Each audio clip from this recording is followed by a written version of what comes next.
اعوذ باللہ من الشیطان الرجیم بسم اللہ الرحمن الرحیم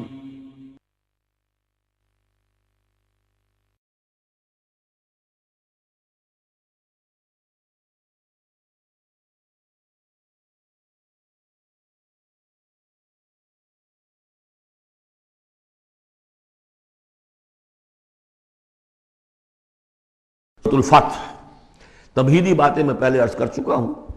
یہ سورہ مبارکہ نازل ہوئی ہے صلح حدیبیہ کے بعد۔ اس کی جو تاریخی پس منظر ہے صرف یہ چند جملے کفایت کریں گے۔ سن 5 میں غزوہ احزاب کے بعد یہ حضور نے صحابہ سے کہہ دیا تھا کہ اب قریش میں وہ دم نہیں رہا کہ اب دوبارہ وہ تم پر چڑھ کر آئیں اور حملہ کریں۔ لن تغزوکم قریش بعد عامکم ھذا وَلَكِنَّكُمْ تَغْزُونَهُمْ۔ اب انیشیٹو تمہاری طرف سے ہوگا۔ وہ انیشیٹو حضور نے لیا ہے سن 6 میں۔ آپ نے عمرے کا احرام باندھا اور آپ کے ساتھ 1400، عام طور پر زیادہ بیان ہوتا ہے لیکن بعض روایات میں 1800 صحابہ احرام باندھ کر چلے کہ ہم عمرہ کرنے جا رہے ہیں۔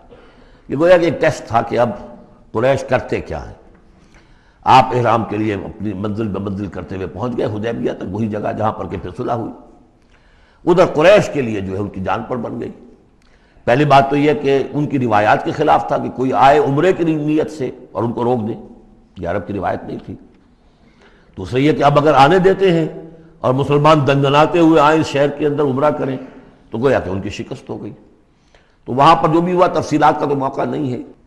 ایک طرف تو وہ تلے ہوئے تھے کہ جنگ کریں گے، اور جب حضرت عثمان کو حضور نے بھیجا ہے کچھ سلسلہ جنبانی کے لیے، وہاں ان کو روک لیا گیا، خبر مشہور ہو گئی کہ انہیں شہید کر دیا گیا۔ پھر حضور نے بیعت لی، وہ بیعت علی الموت کہلاتی ہے، بیعت علی لا نفر یا بیعت علی الموت، اور اس کا نام ہے بیعت رضوان۔ ایک درخت کے نیچے آپ تشریف فرما ہوئے اور سب نے آ کر آپ سے بیعت کی کہ اب یہاں جانیں دے دیں گے اپنی، سب ہم یہاں پر مرنے کے لیے تیار ہیں، جانیں قربان کر دیں گے، یہاں سے واپس نہیں جائیں گے۔ جب وہاں یہ خبریں پہنچی اور انہوں نے کچھ اور اندازہ کر لیا تھا کہ یہ تو بڑے سرفرے لوگ معلوم ہو رہے ہیں، ان میں سے کوئی جو ہے بھاگنے والا نظر نہیں آتا یہاں سے، تو پھر یہ ہے کہ وہ مجبور ہو گئے کہ اب کو صلح کریں۔ پھر صلح ہوئی، صلح حدیبیہ، لیکن وہ بڑی ان ایکول صلح تھی، اس میں مسلمانوں کے لیے ہیوملیشن تھی، اس لیے کہ یہ طے کر لیا گیا اس میں کہ اگر کوئی مسلمان مدینے سے واپس آئے مکے تو اسے مکے والے واپس نہیں کریں گے، لیکن اگر کوئی مکے سے مدینے جائے گا تو واپس کرنا ہوگا۔ اور وہاں پر ہو بھی گیا، ابو جندل صحابی تھے جن کو کہ اسی نے جو کہ وہاں سے صلح کے لیے گفت و شریف کرنے کے لیے آیا تھا، سہیل بن عمرو، اس کا ہی بیٹا عین اس وقت وہ پہنچ گیا، لیکن صلح کے وہ کاغذات لکھے جا چکے تھے۔ اس نے معاملہ مچایا، مسلمانوں مجھے پھر قصائیوں کے حوالے کر رہے۔ حضور نے فرمایا کہ اب ابو جندل تم صبر کرو، جو وعدہ ہم کر چکے ہیں اس کی پابندی کرنی ہے۔ بہرحال اس کو حضور نے، اگرچہ صحابہ تو اس درجے دلگیر تھے کہ ہم یہ دم کر صلح کیوں کر رہے ہیں۔ حضرت عمر رضی اللہ تعالیٰ عنہ سے تو بہرحال یہ بھی کہہ دیجئے کہ زیادہ قرب جو انہیں حاصل تھا حضور سے، اس کی بنا پر ان کی یہ ہمت ہو گئی کہ آپ نے وہ سوال جواب بھی کر لیا جس پر آپ پھر ساری عمر پچھتاتے رہے۔ کہ آپ نے پوچھا کہ کیا ہم حق پر نہیں ہیں؟ حضور نے فرمایا ہاں ہم حق پر ہیں۔ کیا آپ اللہ کے رسول نہیں ہیں؟ آپ نے مسکرا کر جواب دیا ہاں میں اللہ کا رسول ہوں۔ تو پھر ہم یہ کیوں دم کر صلح کر رہے ہیں؟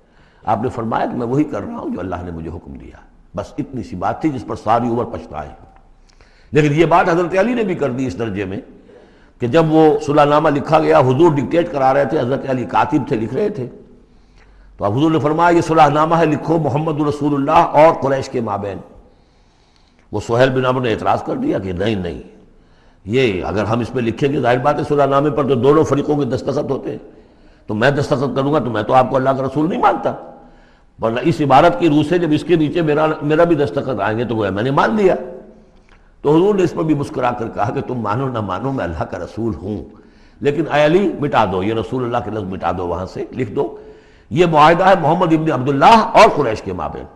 حضرت علی نے کہا کہ حضور یہ میں نہیں کر سکتا، میں اپنے ہاتھ سے آپ کے نام کے ساتھ لکھے ہوئے الفاظ، اب دیکھیے اگرچہ حکم تو یہ ہے کہ الامر فوق الادب، لیکن یہ کہ یہ جو بھی کچھ ہوا ہے تو یہ ہوا غیرت دینی، حمیت دینی کی وجہ سے۔ حضرت علی نے بھی کیا، حضرت عمر نے بھی کیا، دونوں کے طرز عمل میں کوئی فرق نہیں۔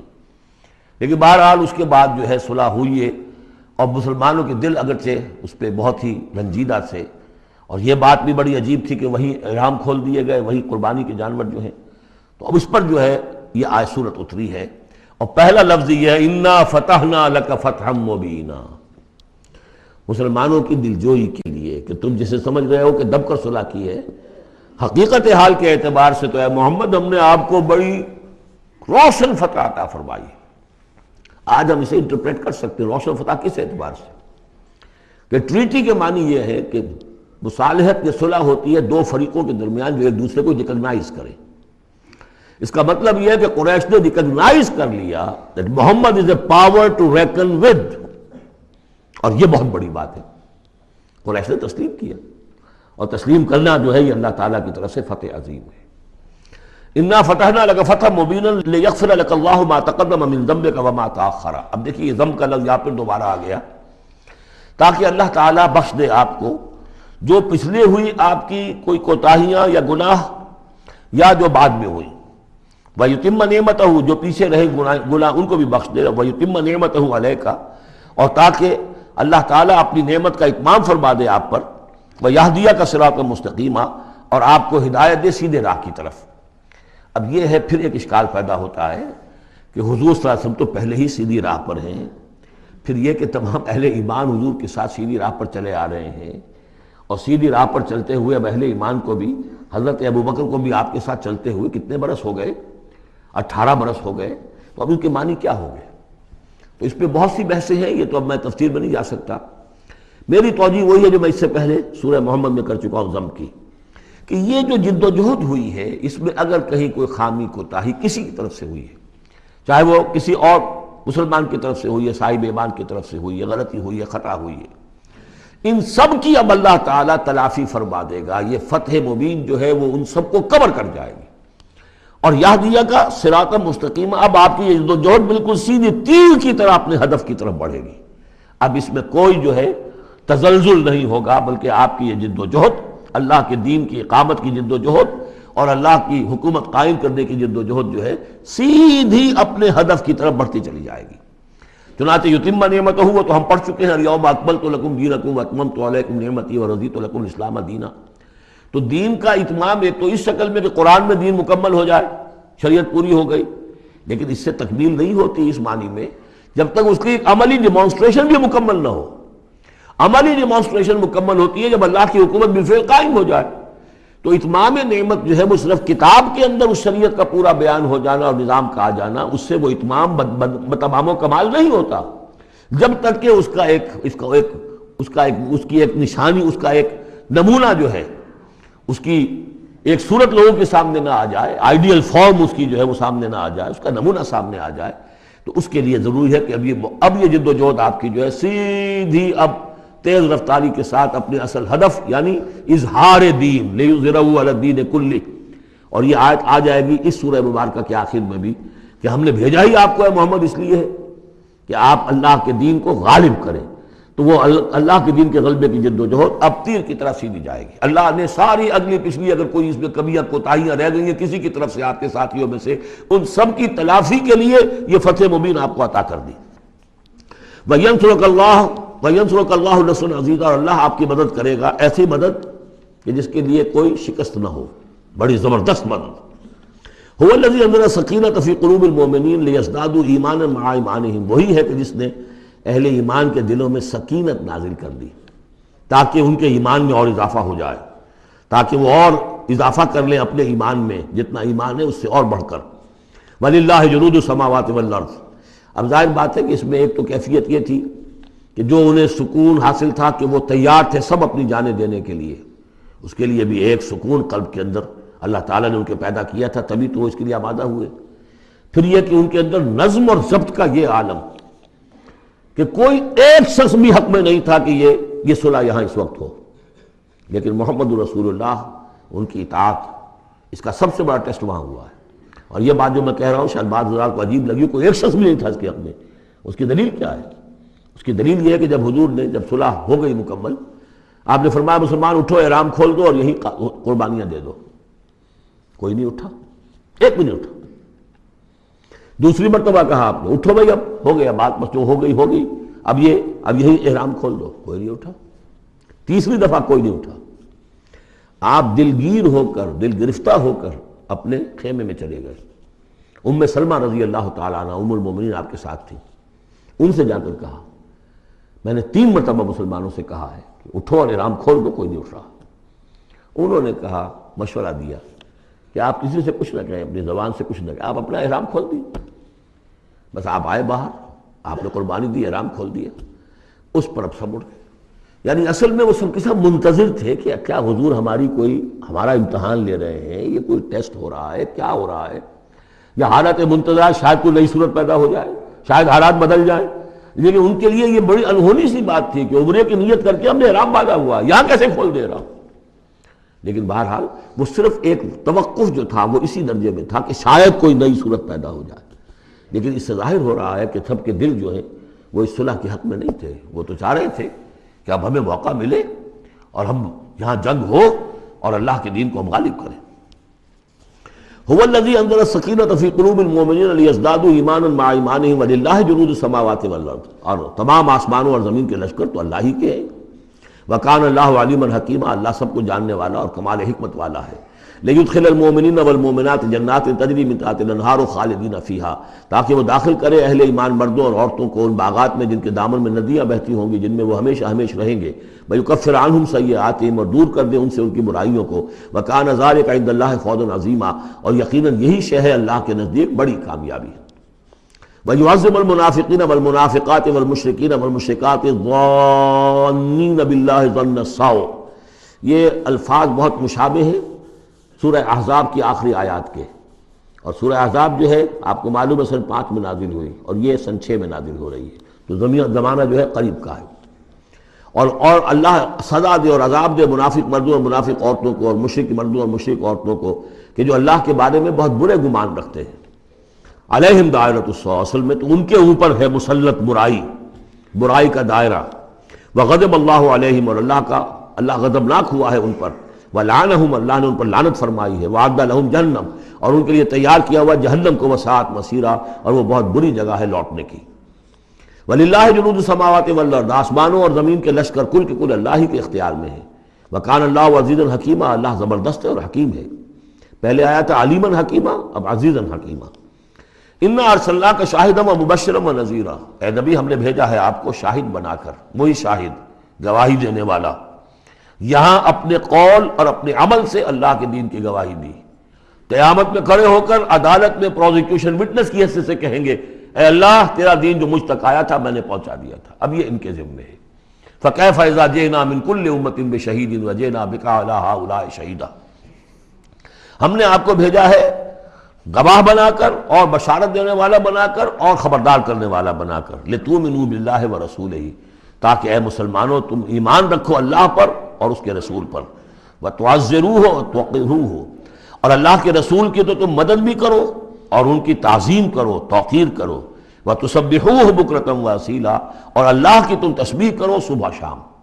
یہاں دیکھیے اس آیت میں لتؤمنوا باللہ ورسولہ، اللہ اور اس کے رسول دونوں پر ایمان رکھو، پھر رسول کے لیے وتعزروہ وتوقروہ، اور اللہ کے لیے وتسبحوہ بکرۃ واصیلا، اس کی تسبیح بیان کرو صبح شام۔ ان الذین یبایعونک انما یبایعون اللہ، یقیناً وہ لوگ جو اے نبی آپ سے بیعت کر رہے ہیں وہ حقیقت میں اللہ سے بیعت کر رہے ہیں۔ ید اللہ فوق ایدیہم، اللہ کا ہاتھ ان کے ہاتھوں کے اوپر ہے۔ فمن نکث فانما ینکث الی نفسہ، تو جو کوئی بھی اس بیعت کی خلاف ورزی کرے گا، اس کو توڑے گا، اس کا سارا وبال اسی کے اوپر ہوگا۔ ومن اوفی بما عاہد علیہ اللہ، اور جو پورا کر دے گا اس معاہدے کو جو اللہ سے کر رہا ہے، فسیؤتیہ اجرا عظیما، تو اللہ تعالیٰ اسے اجر عظیم عطا فرمائے گا۔ اس آیت کو اچھی طرح سمجھ لیجئے اور اس کا تعلق جوڑ لیجئے جو سورہ توبہ کی آیت نمبر 111 تھی۔ ان اللہ اشتری من المؤمنین انفسهم واموالهم بان لهم الجنہ یقاتلون فی سبیل اللہ فیقتلون ویقتلون وعدا علیہ حقا فی التوراۃ والانجیل والقرآن ومن اوفی بعہدہ من اللہ فاستبشروا ببیعکم الذی بایعتم بہ، اللہ نے اہل ایمان سے ان کی جانیں اور مال خرید لی ہے جنت کے عوض۔ یہ جو خرید و فروخت ہو گئی ہے، یہ بیع ہو گئی ہے، بیع و شرع ہو گئی ہے۔ فاستبشروا ببیعکم الذی بایعتم بہ، خوشیاں مناؤ، جشن مناؤ اس بیعت پر، اس بیع پر، اس سودے پر جو تم نے کیا ہے، اس سے بہتر سودا کوئی نہیں۔ اچھا، یہ بیع تو ہوئی بندے اور اللہ کے مابین۔ فرض کیجئے میں بیعت کر رہا ہوں، اے اللہ میں اپنی جان مال تیرے حوالے کرتا ہوں، لیکن اللہ کے اور میرے درمیان تو غیب کا پردہ ہے۔ یہ کیسے، کس کو دوں یہ جان اور مال؟ کس کے حکم پر دوں؟ کس کے کہنے پر دوں؟ کہاں مال خرچ کروں؟ ظاہر بات ہے کہ اس کے لیے کوئی انسان، اب وہ انسان اس وقت ہے محمد الرسول اللہ صلی اللہ علیہ وسلم، بیع اللہ سے، بیعت محمد سے۔ محمد اللہ کے رسول ہیں، وہ بتائیں گے کہ اس طرح مال خرچ کرو، اس طرح جان لگاؤ، یہ وقت آ گیا ہے جان لے کر میدان میں آ جاؤ، جان ہتھیلی پر رکھو میدان میں آ جاؤ۔ لہذا جو بیع اللہ سے ہوئی ہے، ان اللہ اشتری من المؤمنین انفسهم واموالهم بان لهم الجنہ، اس کے لیے بیعت محمد الرسول اللہ سے ہو رہی ہے۔ اور یہ عرب میں رواج تھا کہ جب وہ کوئی سودا کرتے تھے پھر وہ مصافحہ کرتے تھے، ہاتھ ملاتے تھے۔ ہاتھ جب ملا لیا اب وہ جو سودا ہے پکا ہو گیا، اب پیچھے نہیں جا سکتے آپ۔ جب تک مصافحہ نہیں ہوتا اس وقت تک آدمی کوئی اس میں تبدیلی کر سکتا ہے، لیکن مصافحہ جو ہے وہ پختگی کے لیے۔ لہذا یہ بیعت اب محمد الرسول اللہ سے ہو رہی ہے کہ ہم نے جو جان اللہ اور اپنی مال جو اللہ کے حوالے کی ہے اسے ہم خرچ کریں گے آپ کے کہنے کے مطابق، جو آپ حکم دیں گے، آپ کی مرضی ہے، آپ ہم سے جب چاہیں یہ جان اور مال حاصل ہے، جب چاہیں وصول فرما لیں۔ یہ بیعت ہے جو ہوئی ہے محمد الرسول اللہ سے۔ اچھا، اس میں جو یہ فرمایا، چونکہ یہ تین فریق ہو گئے، اللہ، بیعت کرنے والا اور جس کے ہاتھ پر بیعت کی گئی، لہذا یہ ٹرائی پارٹائٹ ایگریمنٹ ہے، تین فریق ہیں اس کے۔ ایک وہ ہے حضور کا ہاتھ، جس پر بیعت کرنے والے کا ہاتھ آ گیا۔ اللہ نے فرمایا ایک تیسرا ہاتھ بھی ہے، وہ تمہیں نظر نہیں آ رہا، ید اللہ فوق ایدیہم، اللہ کا ہاتھ ان کے ہاتھوں کے اوپر ہے۔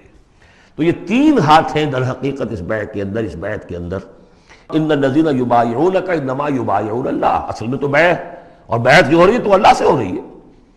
فاستبشروا ببیعکم الذی بایعتم بہ، باب مفاعلہ کے اندر بھی وہ آ گیا، تم نے جو باہمی یہ کیا ہے بیع و شراء کا معاملہ، اس میں خوشیاں مناؤ، وہی باب مفاعلہ ہے، وہ یبایعونک، ان الذین یبایعونک، اے نبی جو آپ سے یہ بیعت کر رہے ہیں، انما یبایعون اللہ، وہ اللہ سے بیعت کر رہے ہیں۔ ید اللہ فوق ایدیہم، اللہ کا ہاتھ ان کے ہاتھوں کے اوپر ہے۔ فمن نکث فانما ینکث علی نفسہ، تو جو کوئی بھی اب اس سے روگردانی کرے گا، اسے توڑے گا، اس کی خلاف ورزی کرے گا، اس کا وبال اسی پر آئے گا، آپ پر اس کا کوئی الزام نہیں۔ ومن اوفی بما عہد علیہ اللہ فسیؤتی اجرا عظیما، اور جو بھی پورا کر دے گا جس کا کہ اس نے وعدہ اللہ سے کیا ہے، یہ معاہدہ اللہ سے ہوا جان اور مال کا۔ اسی لیے سورہ احزاب میں آپ نے پڑھا تھا نا، من المؤمنین رجال صدقوا ما عہد اللہ علیہ ومنہم من قضی نحبہ ومنہم من ینتظر، اہل ایمان میں وہ جوان مرد ہیں جنہوں نے اپنا جو عہد کیا تھا اللہ سے وہ پورا کر دکھایا، سچا کر دیا۔ ان میں سے وہ بھی ہیں جو اپنی نظر پیش کر چکے، اور وہ بھی ہیں جو باقی منتظر ہیں ابھی کہ کب ہماری باری آئے۔ وبال دوش ہے سر جان ناتواں پہ، مگر لگا رکھا ہے تیرے خنجر و ثنا کے لیے، اے اللہ ہم لیے پھر رہے اس سر کو کہ کب تیری راہ میں کٹے اور ہم فارغ ہو جائیں، سمک دوش ہو جائیں، ہمارے کندھے سمک ہو جائیں، ہلکے ہو جائیں، سمک دوش، کندھا ہلکا ہو جائے۔ یہ سر کا بوجھ ہم لگائے ہوئے ہیں اپنے سر پر کہ کب تیری طرف سے حکم آئے ہم نے اپنے سر کٹوائیں اور ہم فارغ ہوں۔ اب اسی کو سمجھ لیجئے کہ حضور کے بعد یہ بیعت کس سے ہوگی؟ جو بھی کوئی داعی اللہ اب کھڑا ہو اللہ کے نام کے، نبی تو نہیں ہوگا، ہوگا امتی۔ اطاعت اس کی ہوگی، اللہ اور اس کے رسول کی اطاعت کے نیچے نیچے، اس کے دائرے کے اندر، مستقل بذات اطاعت اس کی نہیں ہوگی۔ لیکن یہ کہ بہرحال اب بھی ضرورت ہوگی کہ کوئی جماعت ہو، کوئی جمعیت ہو، کوئی طاقت ہو، ایک فرد سے جو ہے اکیلا چنا بھاڑ نہیں پھوڑ سکتا۔ دین کو غالب کرنے کی جد و جہد، عقیم الدین جو ہم پڑھائے ہیں، یہ پورا سلسلہ جو ہے مکی صورتوں کا جو ان مدنی صورتوں کے ساتھ منسلک ہے، توحید عملی، اقامت دین، اور جو اس صورت کے اندر آ جائے گا لیظہرہ علی الدین کلہ، اس کے لیے جماعت چاہیے، جمعیت چاہیے۔ تو اب بھی کوئی اللہ کا بندہ ہوگا، آپ اسے ٹھوک بجا کر دیکھ لیں، اطمینان دیکھیں، سونگ دیکھیں، اس کی رائے کیا ہے، وہ کیا سمجھتا ہے، اگر وہ دین سے بھی واقف ہے، اگر وہ یہ کہ زمانے کے حالات سے بھی واقف ہے، اس کی شخصیت کو دیکھیے، اس کے ماحول کو دیکھیے، اگر آپ کا دل گواہی دے کہ یہ کوئی بہروپیہ نہیں ہے، یہ واقعتاً سنسیئر آدمی ہے، خلوص کے ساتھ اس کے ہاتھ میں ہاتھ دے کر بیٹھ کیجیے، ساتھ چلیے۔ یہی طریقہ مسنون اور منصوص ہے، یہی ایک طریقہ ہے جس کا قرآن مجید میں، یعنی نصوص کسے کہتے ہیں؟ نصوص قرآنی، نصوص حدیث، حدیث میں بھی ذکر ہے تو بیعت کا ہے۔ باقی اور کوئی طریقہ جماعت سازی کا مسنون نہیں ہے۔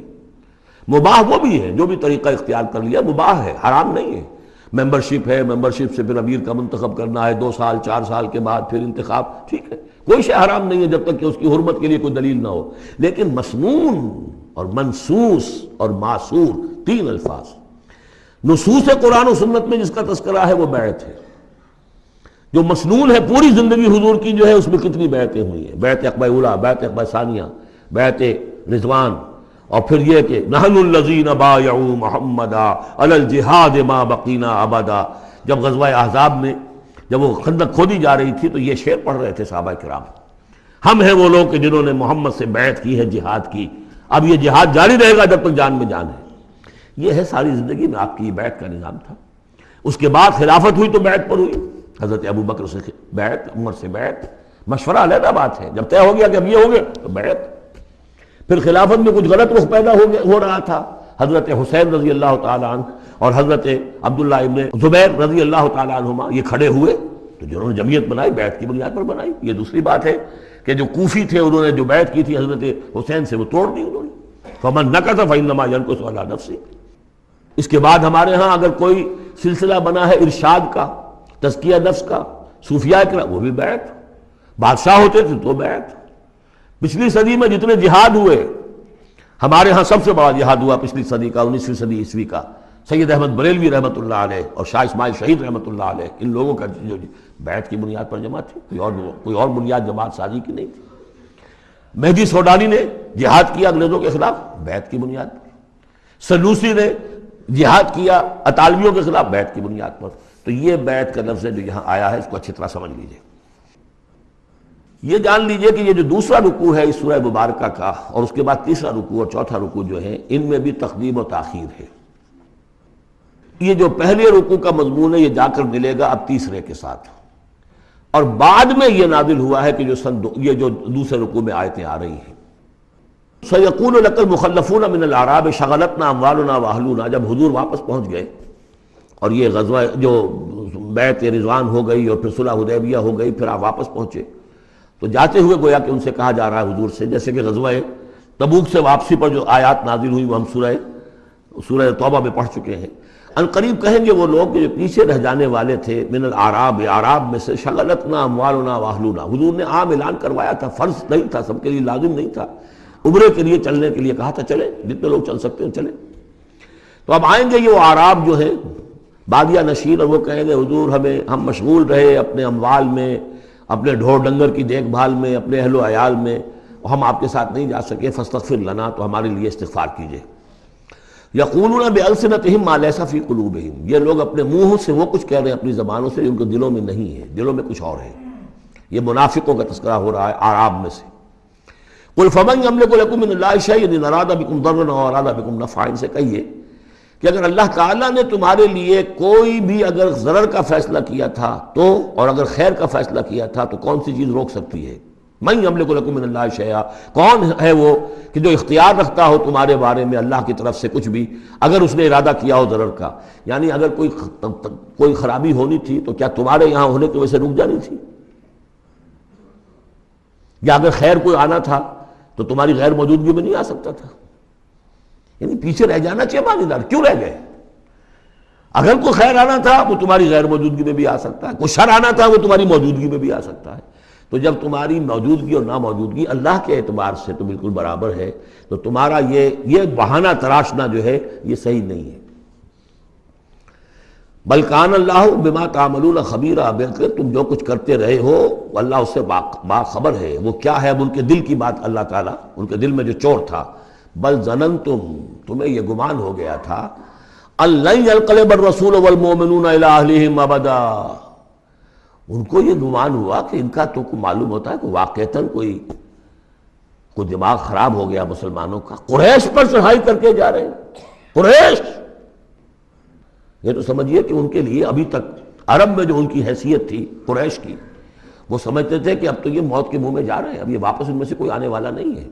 بل ظننتم، تم نے یہ گمان کیا تھا، ان لن ينقلب الرسول والمؤمنون الى اہلہم ابدا، کہ اب واپس آئیں گے ہی نہیں رسول اور اہل ایمان اپنے گھر والوں کی طرف. وَزُيِّنَ ذَلِكَ فِي قُلُوبِكُمْ، اور یہ تمہارے دلوں میں کھما دی گئی بات. وَظَنَنْتُمْ ظَنَّ السَّوْءِ، اور تم نے بہت برا گمان کیا. وَكُنْتُمْ قَوْمًا بُورًا، اور تم ہو ہی تباہ ہونے والے لوگ. یہ منافقین اعراب کا تذکرہ ہو رہا ہے، اور یہ کب ہو رہا ہے؟ سن 6 میں۔ سن 2 کے اندر جو معاملہ تھا وہ بھی ہم دیکھ چکے، وہ جو سورہ محمد کے اندر آیا معاملہ، جبکہ ابھی یہ مرحلہ شروع ہو رہا تھا، ابھی قتال کا سلسلہ شروع ہونے والا تھا، اس وقت بھی ان کے دلوں میں صلح جوئی، امن سے کام کرو، صلح سے کام کرو، یہ خامخواہ جو ہے یہ اس طرح کی مہم جوئی مناسب نہیں ہے۔ اس وقت ان کا یہ خیال تھا۔ وَمَن لَّمْ يُؤْمِن بِاللَّهِ وَرَسُولِهِ فَإِنَّا أَعْتَدْنَا لِلْكَافِرِينَ سَعِيرًا، جو کوئی اللہ اور اس کے رسول پر ایمان نہ رکھے تو اللہ تعالیٰ نے ایسے کافروں کے لیے تو جہنم تیار کر رکھی ہے۔ وَلِلَّهِ مُلْكُ السَّمَاوَاتِ وَالْأَرْضِ يَغْفِرُ لِمَن يَشَاءُ، اور اللہ آسمانوں اور زمین کی بادشاہی اللہ ہی کے لیے ہے، وہ بخشتا ہے جس کو چاہتا ہے، وَيُعَذِّبُ مَن يَشَاءُ، اور عذاب دے گا جس کو چاہے گا، وَكَانَ اللَّهُ غَفُورًا رَحِيمًا، اور اللہ تعالیٰ غفور الرحیم ہے۔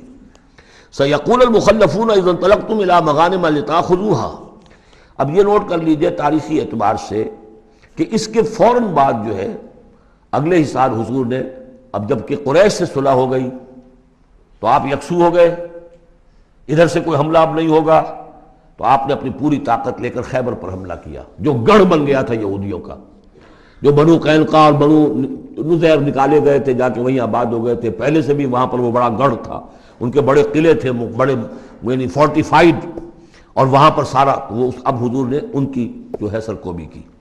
جب حضور خیبر کی طرف جا رہے تھے، اب ان کا ہم بھی چلتے ہیں آپ کے ساتھ، اس لیے انہیں یقین تھا کہ فتح ہوگی اور مال غنیمت آئے گا۔ سَيَقُولُ الْمُخَلَّفُونَ إِذَا انطَلَقْتُمْ إِلَىٰ مَغَانِمَ، اور اے مسلمانوں جب تم اب جاؤ گے غنیمت حاصل کرنے کے لیے، یعنی اب جو غزوہ خیبر کی طرف جو پیش قدمی کرو گے، تو یہی لوگ جو پہلے پیچھے رہ گئے تھے وہ یہ کہیں گے ذرونا نتبعکم، ہم بھی آپ کے ساتھ چلیں، اجازت دیجیے۔ یریدون ان یبدلوا کلام اللہ، یہ اللہ کے کلام کو بدل دینا چاہتے ہیں۔ وہ اللہ کا کلام اگلے رکوع میں آ رہا ہے کہ ان کے بارے میں طے کر دیا گیا تھا کہ جو لوگ اس صلح حدیبیہ کے موقع پر نہیں گئے ہیں ساتھ حضور کے، اب ان کو کسی بھی دوسری نیکسٹ جنگ کے اندر شمولیت کی اجازت نہیں ہوگی۔ وہ آگے آ رہا ہے، اس لیے اس کے سمجھنے میں تھوڑی سی دقت ہوتی ہے، لیکن سمجھ لیجئے کہ وہ آگے ہے، اسی لیے تقدیم و تاخیر کی میں نے بات آپ سے کی تھی۔ یریدون ان یبدلوا کلام اللہ، یہ چاہتے ہیں کہ اللہ کے کلام کو تبدیل کر دیں، اللہ کے حکم کو بدل دیں۔ قل لن تتبعونا، کہہ دیجئے کہ نہیں اب تم ہمارے ساتھ نہیں جاؤ گے۔ کذالکم قال اللہ من قبل، یہ بات اللہ تعالیٰ پہلے ہی کہہ چکا ہے پہلے، اور اس صورت میں آ رہا ہے ذرا بعد میں۔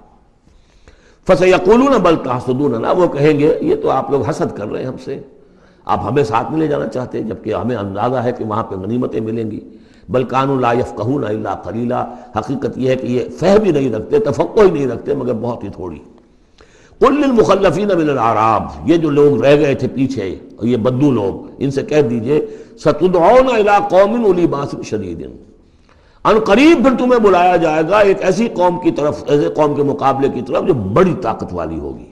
تو قاتلونہم او یسلمون، یا تم ان سے قتال کرو گے یا وہ مسلمان ہوں گے اور یا وہ اطاعت قبول کریں گے۔ اس سے ہے اشارہ در حقیقت جو نیا سلسلہ جنگوں کا اب شروع ہونے والا تھا، اور وہ تھا سلطنت روما کے خلاف غزوہ موطا۔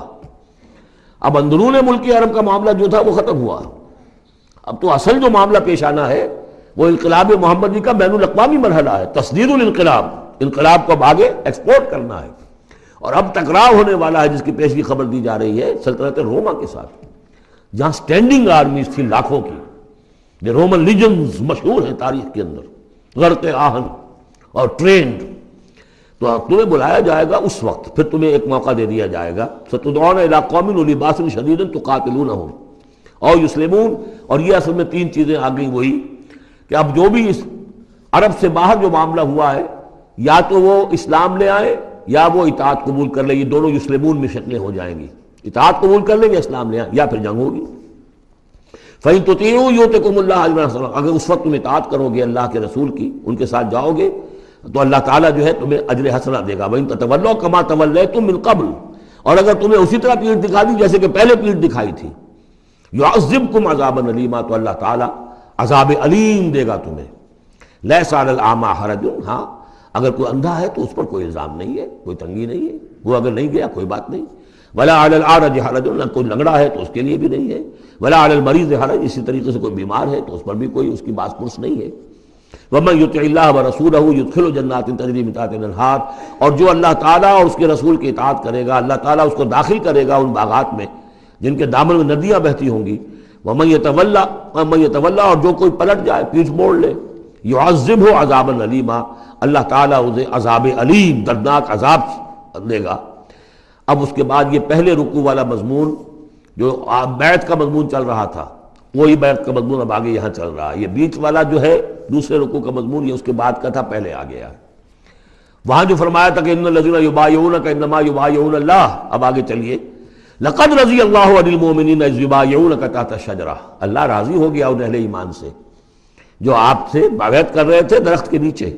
فعلم ما فی قلوبہم، تو اللہ تعالیٰ کے علم میں ہے جو کچھ ان کے دلوں میں تھا، اور اس وقت تو ذوق شہادت اور جوش جہاد تھا، ابھی وہ صلح کی بات تو ہوئی نہیں، وہ تو بیعت کر کے ہونے کی بات ہوئی ہے۔ فانزل السکینۃ علیہم، اللہ نے ان پر سکینت، سکون، اطمینان نازل کر دیا۔ وَأَصَابَهُمْ فَتْحًا قَرِيبًا، اور انہیں فتح دے دی بہت قریب، وہ فتح قریب وہی ہے، اِنَّا فَتَحْنَا لَكَ فَتْحًا مُبِينًا، اس صلح کو کہا گیا کہ فوری طور پر انہیں فتح مل گئی۔ وَمَغَانِمَ كَثِيرَةً يَأْخُذُونَهَا، اور بہت سی غنیمتیں ہیں جو وہ اور جو لیں گے، حاصل کریں گے۔ وَكَانَ اللَّهُ عَزِيزًا حَكِيمًا، اور اللہ تعالیٰ زبردست ہے، حکمت والا۔ وعدکم اللہ مغانم کثیرۃ تاخذونہا، اے مسلمانوں اللہ کا تم سے وعدہ ہے بہت سی غنیمتیں تمہیں ملیں گی۔ فعجل لکم ہذہ، تو یہ تو تمہیں نقد دے دی ہے، فوری طور پر دے دی ہے یہ فتح جو تمہیں مل گئی ہے۔ وکف ایدی الناس عنکم، اور اللہ تعالیٰ نے روک لیا لوگوں کے ہاتھوں کو تم سے، لتکون آیۃ للمؤمنین، تاکہ یہ اہل ایمان کے لیے ایک نشانی بن جائے۔ وَيَهْدِيَكُمْ صِرَاطًا مُسْتَقِيمًا، اور اللہ تعالیٰ تمہاری رہنمائی فرمائے سیدھے راستے کی طرف، یعنی اب تمہاری جد و جہد جو ہے وہ تیر کی طرف سیدھی کامیابی کے آخری مراحل تک پہنچ جائے۔ بارک اللہ لی ولکم فی القرآن العظیم ونفعنی وإیاکم بالآیات والذکر الحکیم۔ بسم اللہ الرحمن الرحیم۔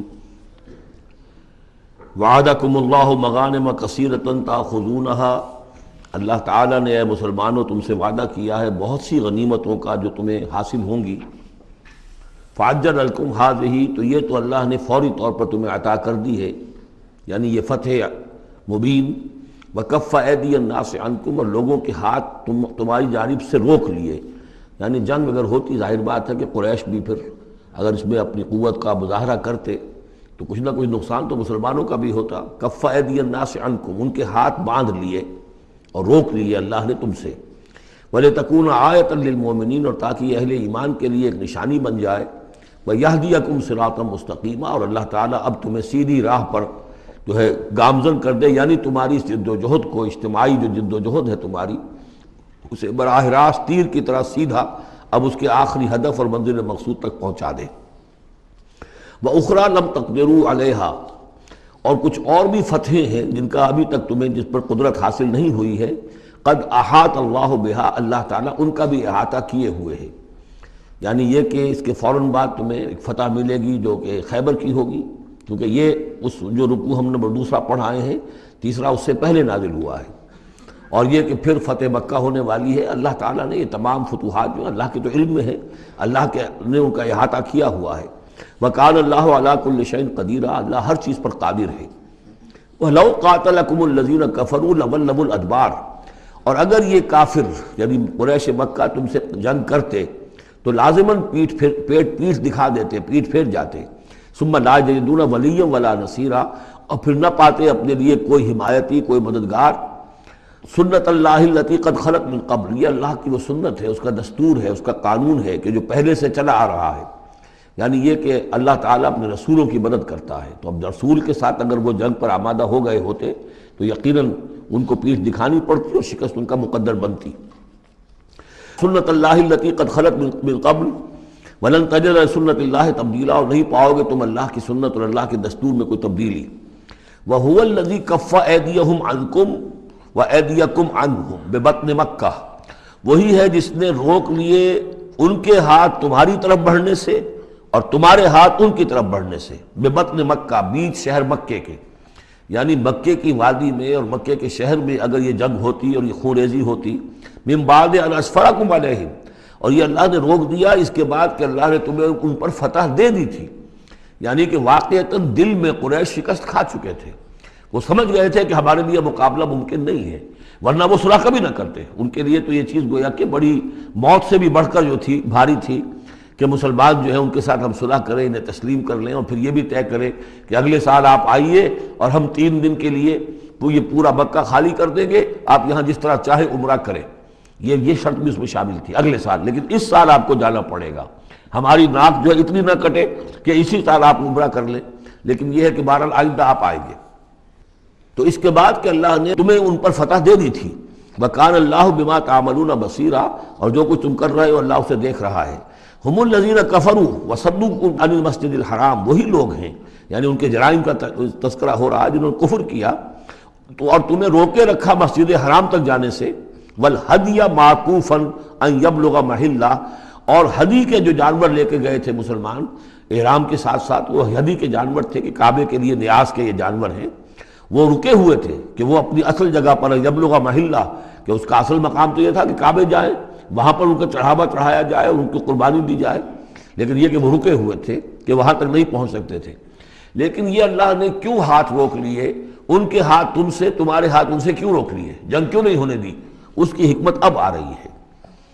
وَلَوْلَا رِجَالٌ مُؤْمِنُونَ وَنِسَاءٌ مُؤْمِنَاتٌ، اگر نہ ہوتے مرد مومن اور عورتیں مومنات، لم تعلموہم، جنہیں تم نہیں جانتے تھے، ان تطؤوہم، اندیشہ تھا کہ تم انہیں بھی پیس ڈالتے۔ یعنی جب جنگ ہوتی ہے، بھٹی گرم ہو جاتی ہے، اس وقت تو تحقیق و تفتیش مشکل ہوتی ہے۔ اب وہ مسلمان کے جو ہجرت نہیں کر سکے، ان میں ضعفاء بھی تھے، ان میں مریض بھی تھے، ان میں عورتیں بھی تھیں جن کے لیے ممکن ہی نہیں تھا، جیسا کہ ہم سورہ نساء میں پڑھ چکے ہیں کہ جن کے لیے بالکل ممکن ہی نہیں تھا، اللہ تعالیٰ نے ان کو معاف کر دیا تھا، ہجرت نہیں کر رہے تب بھی اللہ ان سے مواخذہ نہیں کرے گا۔ تو اب وہ لوگ بھی موجود تھے مکے کے اندر، اب اگر یہ چکی چلتی تو پھر تو یہ پیس ڈالتی ان کو بھی۔ وَلَوْلَا رِجَالٌ مُؤْمِنُونَ وَنِسَاءٌ مُؤْمِنَاتٌ لَمْ تَعْلَمُوهُمْ أَن تَطْئُوهُمْ، تم جانتے ہی نہیں تھے، ہو سکتا ہے کہ تم انہیں بھی کچل دیتے، فَتُصِيبَكُم مِّنْهُمْ مَعَرَّةٌ، اور ان کے معاملے میں پھر تم پر ایک الزام آ جاتا، بغیر علم، اس کے بغیر کہ تمہیں کوئی علم ہو، تمہاری بے خبری میں تم پر الزام آتا کہ ان اہل ایمان نے آ کر اپنے اہل ایمان ساتھیوں کو بھی قتل کر دیا۔ لِيُدْخِلَ اللَّهُ فِي رَحْمَتِهِ، اللہ نے اسی لیے روک دیا اس جنگ کو اس وقت اور تمہیں فتح دے دی صلح کی شکل میں، تاکہ اللہ تعالیٰ داخل کرے اللہ تعالیٰ اپنی رحمت میں جس کو چاہے۔ وَلَوْ تَزَيَّنُوا لَعَذَّبْنَا الَّذِينَ كَفَرُوا مِنْهُمْ عَذَابًا أَلِيمًا، اگر وہ علیحدہ ہو چکے ہوتے، یعنی مسلمان اہل ایمان مرد اور عورتیں جو ہیں جو ابھی تک مقیم ہیں یہاں پر، اگر وہ یہاں سے نکل چکے ہوتے، علیحدہ ہو چکے ہوتے، تو پھر باقی یہاں صرف کفار رہ گئے ہوتے، تو ہم اسی وقت لَعَذَّبْنَا الَّذِينَ كَفَرُوا مِنْهُمْ عَذَابًا أَلِيمًا، تو ان کافروں کو ہم ابھی وہ بدترین عذاب کا مزہ چکھا دیتے۔ اس جعل الذین کفروا فی قلوبہم الحمیۃ حمیۃ الجاہلیہ، جب کافروں نے اپنے دلوں کے اندر ایک حمیت جو ہے، ایک بڑی غیرت اور حمیت کا معاملہ، لیکن وہ حمیت جاہلی تھی کہ ہم لوگ، اور کیسے ممکن ہے کہ ہم انہیں یہاں پر عمرہ کرنے دیں، یہ لوگ کہ جو بے دین ہو گئے، ان کے اعتبار سے تو بے دین تھے، جو ہم اپنے آباء و اجداد کے دین کو چھوڑ گئے، تو وہ جو نسل پرستی اور قوم پرستی ان میں تھی، اور آبا پرستی تھی، اور اپنی روایت پرستی تھی، اس کے بنا پر حمیت جاہلیت ان کے دلوں کے اندر اتنی کوٹ کوٹ کر بھری ہوئی تھی۔ اس جعل الذین کفروا فی قلوبہم الحمیۃ حمیۃ الجاہلیہ، انہوں نے حمیت جاہلی کو اپنے دلوں کے اندر راسخ کر لیا تھا۔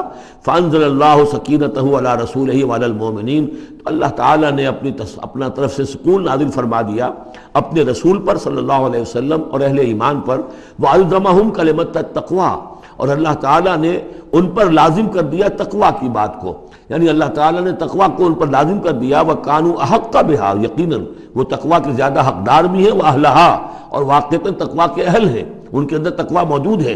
وَكَانَ اللَّهُ بِكُلِّ شَيْءٍ عَلِيمًا، اور یقیناً اللہ تعالیٰ ہر چیز کا علم رکھتا ہے۔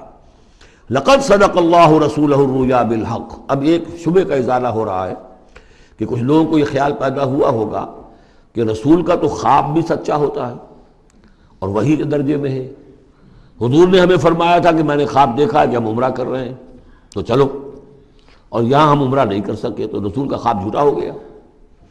یہ اگر شک کسی کے دل میں پیدا ہوا تو اس کو ظاہر کر رہے ہیں کہ رسول کا خواب جھوٹا نہیں ہوا، یعنی یہ کہ اس میں جب حضور سے پوچھا بھی گیا، آپ نے تو فرمایا تھا کہ ہم عمرہ کریں گے، تو آپ نے فرمایا تھا یہ میں نے کب کہا تھا کہ اسی سال ضرور کریں گے، عمرہ کریں گے، چنانچہ اگلے سال وہ عمرہ ہوا۔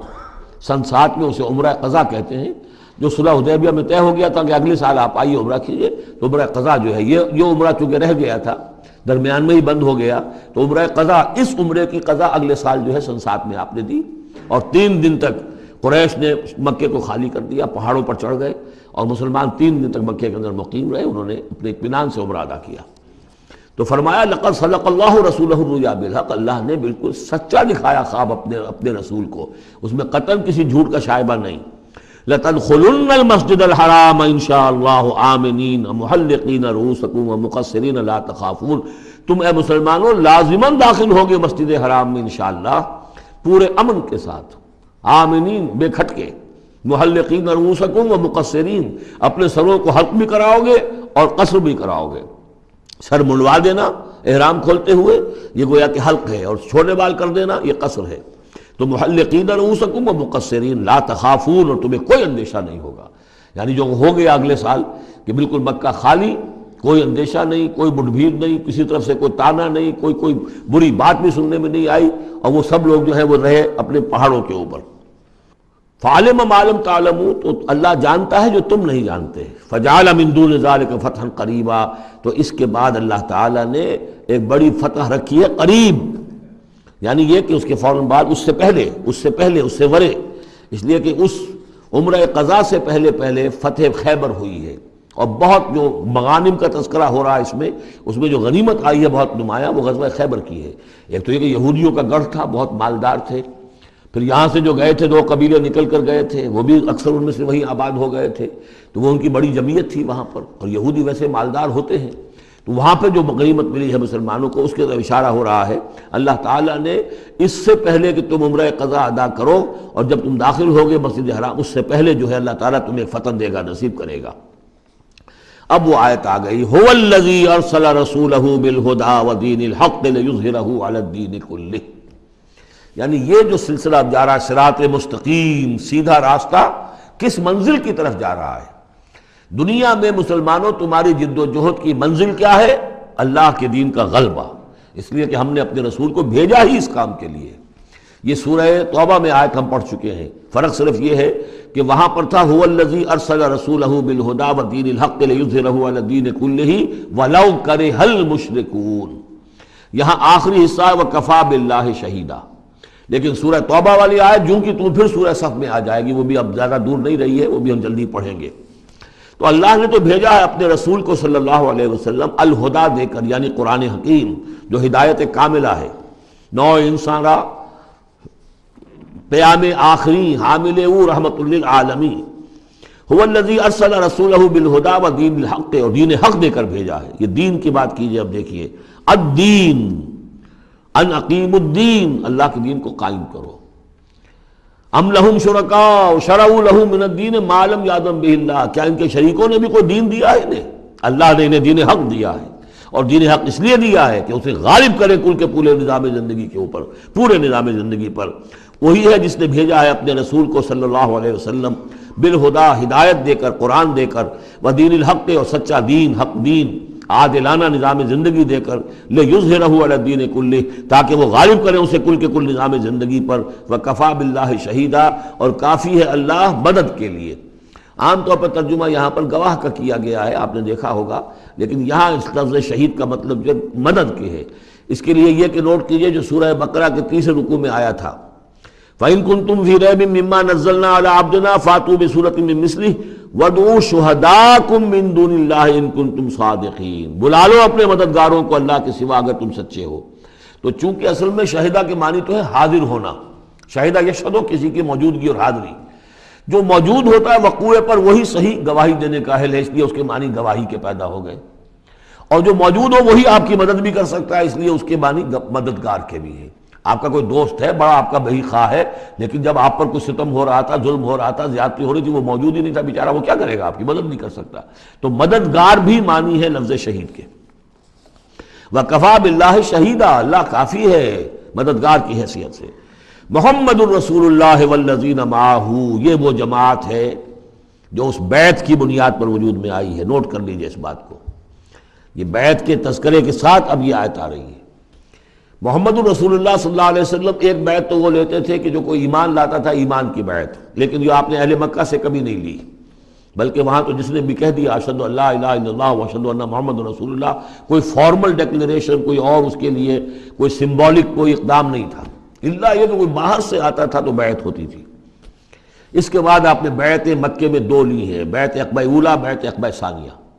اور بیعت عقبہ ثانیہ کی بیعت وہ ہے کہ جس سے اب وہ ایک جماعتی شکل بنی ہے، اس لیے کہ اس کے الفاظ کیا ہیں؟ متفق علیہ روایت ہے، یہ بخاری اور مسلم دونوں میں. راوی اس کے حضرت عبادہ بن صامت رضی اللہ تعالیٰ عنہ. وہ بیعت کیا تھی؟ بایعنا رسول اللہ صلی اللہ علیہ وسلم علی السمع والطاعۃ فی العسر والیسر والمنشط والمکرہ وعلی عثرۃ علینا وعلی لا ننازل امر اہلہ وعلی ان نقول بالحق اینما کنا لا نخاف فی اللہ لومۃ لائم. ہم نے بیعت کی تھی اللہ کے رسول سے کہ آپ کا ہر حکم سنیں گے اور مانیں گے، اطاعت کریں گے. فی العسر والیسر، خواہ مشکل ہو اور خواہ آسانی ہو.